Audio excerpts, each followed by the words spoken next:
Al ooit gehoor van smeerpockets? Smeerpockets is klein inkepings op die skroefoppervlak.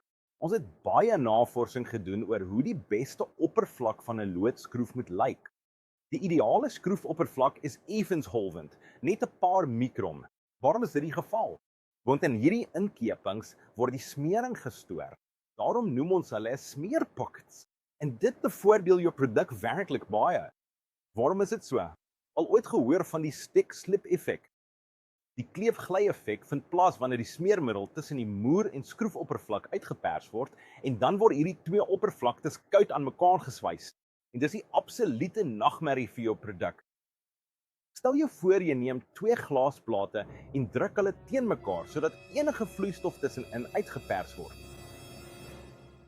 Dis presies wat met 'n moer en 'n skroef gebeur wanneer die oppervlakte glad is. En veral vir groot skroefkomponente, soos jy hier langs my sien, maak die oppervlak van die skroef regtig saak. En hierdie klein indekens help regtig om die smeermiddel te stoor. In die wetenskaplike wêreld is dit bekend, maar tot dusver kon niemand regtig hierdie proses beheer of die ideale oppervlak identifiseer nie. Hoe moet hierdie heuwels en dale lyk? Praat ons van 20 mikron, 2 mikron, moet hulle naby mekaar wees of ver uit mekaar? Ons het 'n 2,5 jaar lange navorsingsprojek gedoen net om die ideale skroefoppervlak te vind. En met die Universiteit van Anafo het ons die ideale struktuur geïdentifiseer. So het ons verskeie verskillende geometrieë vergelyk en ons het 'n struktuur gevind wat uiteindelik die wrywing met tot 28% verminder het.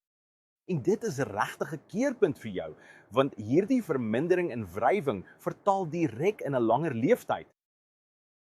Ja, die oppervlakstruktuur van geskroefde komponente, ons is regtig passievol daaroor en ons wil regtig ware waarde vir jou skep. En as jy meer hieroor wil leer, kontak ons gerus. Ons kan nie van die ooreenstemmende wetenskaplike artikels voorsien en ons kan nie help om die produk te verbeter.